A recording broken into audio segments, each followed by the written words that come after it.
Kudos to Gulf Coast. They hit the shots they couldn't hit yesterday, they hit today. They made 11 threes. And when they weren't hitting threes, they were getting into bodies and drawing contact, which got them to the free throw line. We again missed 9 free throws. Hats off to Maria. I mean, look at her. She shoots 100% from the field, gets 9 rebounds, no turnovers. Had a really good game. Obviously, Anya as well, 2 for 4 from the field. We didn't get enough from our guard play, and it's onwards for our group. Courtney and Deja, what were you looking for on that last play? We were looking to put the ball in Deja's hands to make some decisions. Deja, could you take me through the sequence on the last play? Yeah, we had some different looks. Trust myself with the ball in my hands, so got a decent shot. And what were they reviewing? I think whether it was Alyssa or Lexi or whoever it was got it off in time. Lexi. But obviously you had to improvise with foul trouble once again. How much in practice have you played with the double post? Well, Anya hasn't been practicing, right? So we don't. Yeah.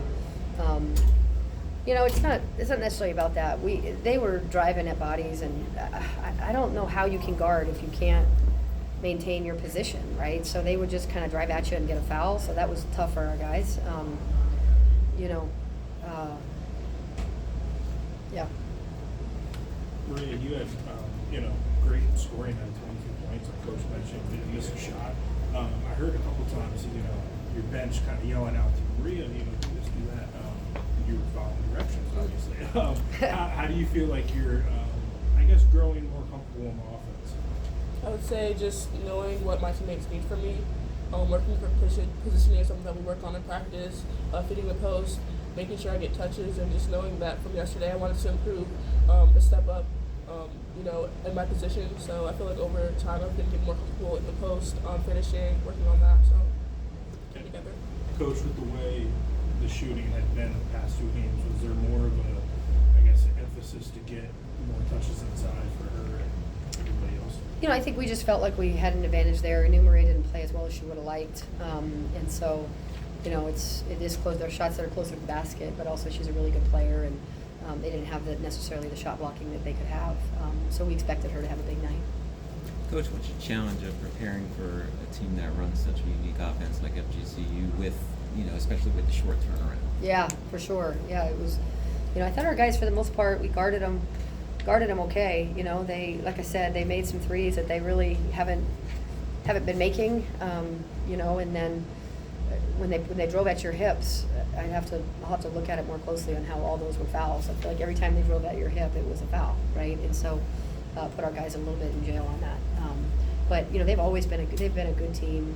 They run true 5 out and multiple shooters on the floor and run with pace, and but I think we defended them for the most part okay. Maria, you had issues with your asthma with the cold yesterday, right? No issues today? Yeah, just some issues with the cold air, how there's like a hockey arena under the floor, so I just had the issues with breathing with my asthma, but You're okay today? yeah, I'm fine. And coming into the season, I think you were shooting 54% from the free throw line, and that's really shown your improvement in the off season. You feel confident when you go to the line now? Yes, I feel way more confident. Just working on it before games and shoot around has helped a lot, making my shots in the game. So. And once again, long stretches with Alyssa on the bench, and then Kayla, and then Lexi. Kind of challenges does all that create? Yeah, like I said, I think Lexi was the Big 12 Defensive Player of the Year. The kid can really guard, and she squares up well, and I don't know how to help through that. I think she's pretty squared up, and she gets called for fouls. She's also very confused because that wasn't the case when she played the Big 12. So, she'll have to continue to find angles that work in the ECC, I guess. Deja, how's the team responding to 2 straight losses? Really just looking forward. That's the only way we can respond. We'll probably sit on this for the night, and then start tomorrow. We're looking forward to our next opponent and just getting better. Obviously, there will be film and a lot of learning opportunity from this game, but we just have to, grow from it. And it's kind of like the missed chances. You didn't get burned on in Davidson. You got burned on today. I mean, you had chances to expand the lead and couldn't do it. Talk about that frustration there. Yeah, we had some. I think we had some different people trying to make plays late, which led to some crucial turnovers, and then which ultimately led to them, scoring and couldn't get a stop in return. So, yeah, there's some frustration there for sure. And then, my free throws late. That's obviously a big frustration for me personally and for the team. But yeah, we just didn't. I had to take more control of our team possessions down the stretch, and I didn't. So. Courtney, what did you learn from the 3 games? I didn't hear you. What did you learn from this three games about your team that maybe you didn't know? I mean, we'll see how they continue to grow. I mean, I think we didn't get enough. Not enough of our guys played well all weekend long, right? Definitely learned that we're not good on a hockey rink. I mean, we're not good on a hockey rink. That's for sure. But how they responded with better energy, just better fight today. But it was hard to get in any sort of rhythm. I have to watch it again to see how we have multiple guys with 4 fouls that are used to playing 40 minutes a game. I have to kind of figure that part out. But we also need more guys to play well. And with all the changing lineup, with all the injuries and all that, we just haven't played enough together probably to develop the internal collective trust that they need on the floor. And that will come. That will come with time. Yeah. One question on Zoom from the DTH. Hi, Coach. You had strong performances from Maria and Deja tonight, but can you talk about what adjustments you guys are hoping to make before your matchup against South Carolina? We need more guys playing better, right? So that's the first thing is getting individually at what is it that what is it that they're holding back from, right? To be playing better. And then ball has to move better east-west, so that we can create more kind of one-on-one and one-on-retreat defensive stuff. So some offensive stuff as well. I think defensively we're pretty solid. So mostly probably on the offensive end.